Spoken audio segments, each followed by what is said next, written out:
جہاں پر یہ باغ ہے وہاں پر مختلف قسم کے قدیم پھل موجود ہے، شہتوت ہے کتنے بڑے بڑے، یہ میرے خیال انجیر ہے، اسٹرابری، انگور، جی انگوروں کا باغ جو تھا اور اسی سے منسوب یہ انگور ہے۔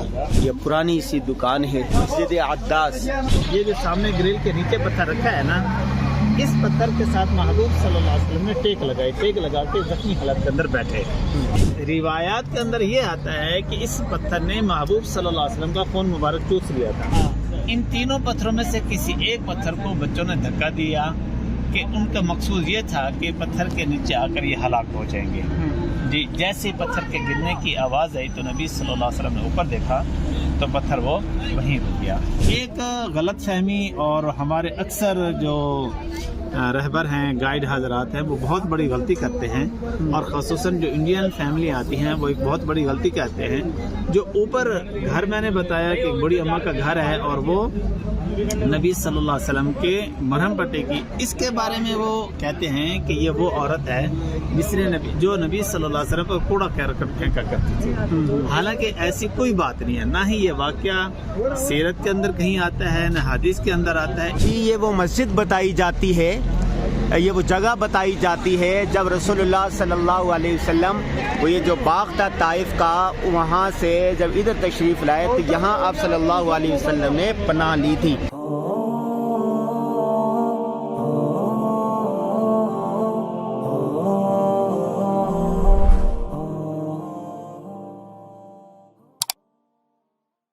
تو یہ وہ مبارک درخت ہے جس کے نیچے ہم بیٹھے ہیں کہ جس نے محبوب صلی اللہ علیہ وسلم کی زیارت کا شرف حاصل ہے، اور یہ اس زمانے کے اندر انگور کا درخت تھا، اور اس وقت جو ہے وہ کیونکہ بہت لمبا زمانہ گزر چکا ہے تو اس کے اندر اب 4 پودے ہو چکے ہیں۔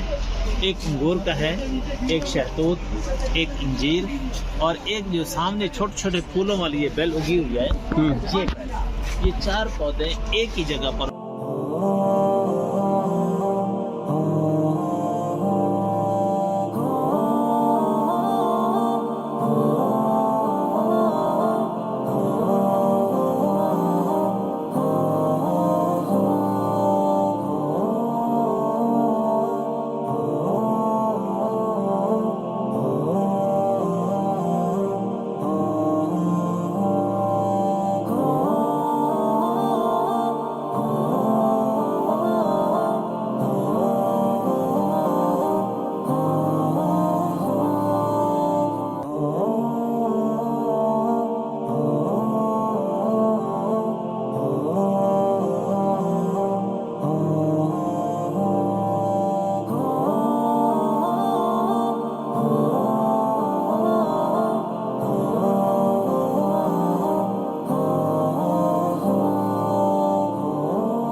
یہ مسجد سے تقریباً ہم اس طرف آئیں، جو مسجد عبداللہ بن عباس سے تقریباً 3 کلومیٹر کے فاصلے پر مسجد عداس۔ یہ اس کا لوکیشن لگا لیں، اگر کوئی ساتھی نہیں جانتا یا بغیر رہبری کے آتے ہیں تو وہ لوکیشن لگا لیں مسجد عداس کی، تو یہ لوکیشن سیدھی یہاں لے آتی ہے۔ تو یہ ساتھ میں یہ بغیر گائیڈ کے تو یہاں نہیں آ سکتا کوئی، یہ سارے گائیڈ کے ساتھ آ رہے ہیں۔ اگر آئیں گے بھی صحیح، لیکن اس کا آنے کا فائدہ نہیں ہے، کیونکہ وہ صرف آئیں گے گھوم پھر کے واپس چلے جائیں گے۔ جب تاریخی پتہ نہیں ہوگا تو پھر آنے کا فائدہ نہیں ہے، کہ کیونکہ یہ تاریخی چیزیں ہیں، ہمارے ایمان کے ساتھ ان کا تعلق ہے، ایمان کو بڑھانے کے لیے یہ چیزیں ہیں۔ اگر کوئی گائیڈ ہوگا ساتھ تو وہ ان کو صحیح رہنمائی کرے گا، ہر چیز بتلائے گا۔ بعض دفعہ ایسا ہوتا ہے کہ وہ حاجی آتے ہیں، پتہ ہی نہیں ہوتا، گھوم پھر رہے ہوتے ہیں، پوچھ رہے ہوتے ہیں کہ کیا چیز کہاں پہ ہے، کہاں ہے، کیا کرنا ہے۔ تو اس لیے جب بھی آئیں تو باقاعدہ ایک رہبر کے ساتھ ہیں، تاکہ آپ کا جو وقت ہے یہ قیمتی بن سکے، پیسہ بھی آپ کا قیمتی بن سکے۔ شیخ صاحب یہ بتائیں کہ آپ زیارات کرواتے ہیں، آپ سے کوئی رابطہ کرنا چاہیں تو کیسے رابطہ کریں، آپ کیسے زیارات کروا سکتے ہیں؟ جیسے آپ ہمیں اتنی دور لے کر آئے طائف کے اندر، پھر طائف میں اس باغ کے اندر وہ جو درخت ہے جو منسوب ہے رسول اللہ صلی اللہ علیہ وسلم کی ساری جو تاریخ آپ بتاتے ہیں لے کر آتے ہیں، آپ سے رابطہ کس طرح کیا جاتا ہے؟ رابطہ آج کل تو اللہ نے آسانی فرما دی ہے، موبائل کے ذریعے سے میرے ٹویٹر بھی ہے، فیس بک، واٹس ایپ، یوٹیوب، ہر چیز ہے اس پہ۔ شیخ خلیل الرحمان کے نام سے یوٹیوب چینل ہے میرا، اس پر بھی آپ سرچ کریں گے تو میرا نمبر آپ کو وہاں سے مل جائے گا۔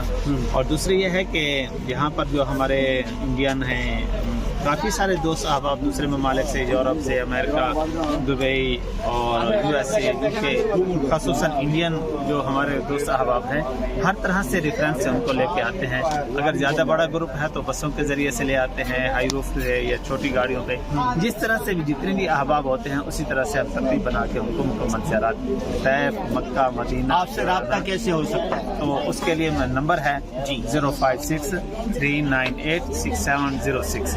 یہ میرا سعودیہ کا نمبر ہے، اسی پر واٹس ایپ بھی ہے اور لوکل کال بھی اسی پر ہو سکتی ہے۔ آپ جب بھی تشریف لیں اس نمبر پہ رابطہ کریں، انشاءاللہ آپ کو بہتر سے بہتر زیارت ملے گا۔ جی شیخ صاحب نے ہمیں طائف لے کر آئے، بہت اچھا گائیڈ کیا، بہت اچھا وزٹ کروایا، مختلف جگہیں دکھائی اور آخر میں پھر یہ اس باغ میں لے کر آئے جہاں پر رسول اللہ، طائف کے اس باغ میں لے کے آئے جہاں رسول اللہ صلی اللہ علیہ وسلم نے پناہ لی تھی۔ یہ وہی باغ ہے، یہ چار دیواری ہے اور وہی درخت ہی بتایا جاتا ہے۔ واللہ عالم بالصواب۔ یہ ختم ہوگی زیارات، یہ مزید آگے بھی ہے؟ نہیں، اس کے علاوہ کافی ساری زیارت ہیں کہ جو یعنی ہر زیارت تو ویسے بہت ہی مبارک زیارت ہے اور اس کے ساتھ محبوب صلی اللہ علیہ وسلم کی درد غم کی زیارت کے ساتھ جڑو۔ یہاں پر جہاں پر یہ باغ ہے وہاں پر مختلف قسم کے قدیم پھل موجود ہے، شہتوت ہے کتنے بڑے بڑے، یہ میرے خیال انجیر ہے، اسٹرابری، انگور، جی انگوروں کا باغ جو تھا اور اسی سے منسوب یہ انگور ہے۔ یہ پرانی سی دکان ہے، مسجد عداس، بالکل مسجد عداس جس کے تاریخ میں آتا ہے، مسجد اس کا ذکر آتا ہے۔ موجود ہیں مسجد کو، اس مسجد کے دو نام ہیں، ایک مسجد کو آتا ہے اور ایک ہے مندوف یا اس طرح کا ایک نام آتا ہے جس کا معنی ہے ٹھہرنے کے، کو کہتے ہیں ٹیک لگانے کے۔ محبوب صلی اللہ علیہ وسلم اس طرف سے تشریف لے آئے، وہ دکھائیے اس طرف یعنی جو اس پتھر کے ساتھ، وہ پتھر دکھائیں، اس پتھر کے ساتھ ٹیک لگائی نبی صلی اللہ علیہ وسلم نے۔ یہ جو سامنے گریل کے نیچے پتھر رکھا ہے نا، اس پتھر کے ساتھ محبوب صلی اللہ علیہ وسلم نے ٹیک لگائی، ٹیک لگا کے زخمی حالت کے اندر بیٹھے۔ یہ جو دھبا نظر آ رہا ہے ریڈ کلر کا سرخ نشان جو نظر آ رہا ہے، روایات کے اندر یہ آتا ہے کہ اس پتھر نے محبوب صلی اللہ علیہ وسلم کا خون مبارک چوس لیا تھا۔ تو یہ جو لال نشان نظر آ رہا ہے یہ خون کے بعض روایات کے اندر آتا ہے کہ محبوب صلی اللہ علیہ وسلم کے خون کے نشانات ہیں جو جب ٹیک لگائی تھی نبی صلی اللہ علیہ وسلم اس کے ساتھ۔ تو ابھی یہاں بیٹھے تھے کہ بچے محبوب صلی اللہ علیہ وسلم کو بہت زیادہ تنگ کر رہے تھے، تو کچھ بچے اوپر چلے گئے، دو پتھر اوپر لٹکے ہوئے ہیں، یہ براؤن کلر کے، دیکھو دو پتھر یہ ہیں اور ایک پتھر اوپر ہے بلیک والا۔ ان تینوں پتھروں میں سے کسی ایک پتھر کو بچوں نے دھکا دیا کہ ان کا مقصود یہ تھا کہ پتھر کے نیچے آ کر یہ ہلاک ہو جائیں گے۔ جی جیسے پتھر کے گرنے کی آواز آئی تو نبی صلی اللہ علیہ وسلم نے اوپر دیکھا تو پتھر وہ وہیں رک گیا۔ یہ روایتی باتیں ہیں، قرآن حدیث سیرت کے اندر اس کا تذکرہ نہیں ہے، روایات کے اندر آتا ہے بس۔ اچھا، اس کے بعد محبوب صلی اللہ علیہ وسلم یہاں آرام کر رہے تھے، یہاں بیٹھے تھے تو بچے ابھی بھی تنگ کر رہے تھے، نبی صلی اللہ علیہ وسلم کو پتھر مار رہے تھے، تو یہاں سے اٹھے، وہ سامنے جو غار نظر آ رہی ہے نا، اس غار کے اندر محبوب صلی اللہ علیہ وسلم تشریف لے گئے۔ جب ہاں تشریف لے گئے تو کافی سارا بچاؤ ہو گیا، کافی سارا بچاؤ ہو گیا ان سے نا، بچوں کے شرارتوں سے۔ یہاں پر رش تھا بچوں کا، تو اوپر وہ پودے نظر آ رہے ہیں نا، یہ چھوٹے سے ٹینکی کے ساتھ دیکھیں اوپر، وہاں پر ایک بڑی اماں کا مقام تھا، جو جس نے دیکھا کہ بچے ایک آدمی کو تنگ کر رہے ہیں تو وہ آئی، نبی صلی اللہ علیہ وسلم کو ساتھ لے گئی اور اس نے نبی صلی اللہ علیہ وسلم کی مرہم پٹی کی۔ تو اوپر جو ہے اس کا گھر ہے جس نے نبی صلی اللہ علیہ وسلم کی مرہم پٹی کی تھی۔ تو یہ غار ہے جس میں محبوب صلی اللہ علیہ وسلم نے ٹیک لگائی اور آرام کیا، اس پتھر کے ساتھ ٹیک لگائی۔ تو اسی نسبت سے ان زیارات کو محفوظ کرنے کے لیے یہ مسجد بنائی، یہ ترکی حکومت کے دور، خلافت عثمانی کے دور کی بنی ہے، یہ مسجد کو کے نام سے ہے یہ۔ مسجد رسول بھی کہتے ہیں بعض لوگ، لیکن جو اس کا زیادہ مشہور نام ہے وہ مسجد قوا ہے، کاف واو عین، جس کا معنی ہے ٹیک لگانے کی۔ ٹیک لگانے ایک غلط فہمی اور ہمارے اکثر جو رہبر ہیں، گائیڈ حضرات ہیں، وہ بہت بڑی غلطی کرتے ہیں، اور خصوصاً جو انڈین فیملی آتی ہیں وہ ایک بہت بڑی غلطی کرتے ہیں۔ جو اوپر گھر میں نے بتایا کہ بڑی اماں کا گھر ہے اور وہ نبی صلی اللہ علیہ وسلم کے مرہم پٹے کی، اس کے بارے میں وہ کہتے ہیں کہ یہ وہ عورت ہے جو نبی صلی اللہ علیہ وسلم کو کوڑا پھینکا کرتی تھی۔ حالانکہ ایسی کوئی بات نہیں ہے، نہ ہی یہ واقعہ سیرت کے اندر کہیں آتا ہے، نہ حدیث کے اندر آتا ہے۔ اس واقعے کا تذکرہ کسی نہ محدث نے کیا ہے، نہ مفسر نے کیا ہے، نہ کسی تاریخ دان نے کیا ہے۔ یہ واقعہ سرے سے ہے ہی نہیں۔ اگر مان بھی لیں کہ یہ واقعہ ہوا ہے تو یہ مکہ کے بارے میں آتا ہے، یہاں طائف کے بارے میں آتا ہی نہیں ہے۔ جی یہ وہ مسجد بتائی جاتی ہے، یہ وہ جگہ بتائی جاتی ہے جب رسول اللہ صلی اللہ علیہ وسلم وہ یہ جو باغ تھا طائف کا، وہاں سے جب ادھر تشریف لائے تو یہاں آپ صلی اللہ علیہ وسلم نے پناہ لی تھی۔ وہ یہ پتھر بتایا جاتا ہے کہ یہاں ٹیک لگائی تھی، اور یہاں پر جہاں پر آپ صلی اللہ علیہ وسلم نے آرام کیا تھا وہاں مسجد بنا دی گئی ہے، اور سعودی حکومت نے یہ دیکھیں 4 دیواری اس کو کر دی ہے، اور اب جو ہے نا لوگ جوک در جوک یہاں پر زیارات کرنے کے لیے آتے ہیں۔ یہ دیکھیں پاکستانی ہیں، انڈین ہیں، دنیا بھر سے آئے ہوئے مسلمان نقش پا کی تلاش میں، نقش پا مصطفیٰ صلی اللہ علیہ وسلم کی تلاش میں، طائف ہو، مدینہ ہو، غار سور ہو، غار حرا ہو، جہاں جہاں پتہ چلتا ہے کہ ہمارے پیارے نبی صلی اللہ علیہ وسلم کے قدم یہاں پڑے ہیں تو وہاں پر وہ ضرور آتے ہیں اور اس جگہ کو دیکھتے ہیں۔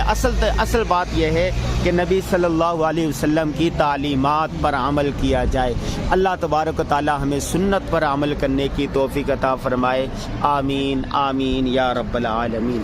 یہ مسجد باہر سے طائف کا سفر ہم نے کر لیا، مختلف زیارات کی، مختلف مقامات دیکھے۔ میرے دائیں طرف یہ وہ جگہ ہے جہاں پر رسول اللہ صلی اللہ علیہ وسلم نے پناہ لی تھی جب طائف سے آئے طائف میں آئے تبلیغ کی دعوت دی، اور اس کے بعد یہاں کے جو اوباش لڑکے تھے آپ صلی اللہ علیہ وسلم کے پیچھے لگ گئے۔ پھر آپ نے ایک باغ تھا انگور کا، اس میں پناہ لی جس کو گزشتہ ویڈیو میں دیکھ چکے ہیں، وہاں سے آئے تو اس جگہ پر آپ نے پناہ لی تھی۔ تو یہاں پر حکومت نے ایک مسجد بنا دی ہے، جنگلہ لگا دیا، یہ دیکھیں، اور دنیا بھر سے لوگ آتے ہیں، دنیا بھر سے آئے ہوئے مسلمان یہاں پر آ رہے ہیں۔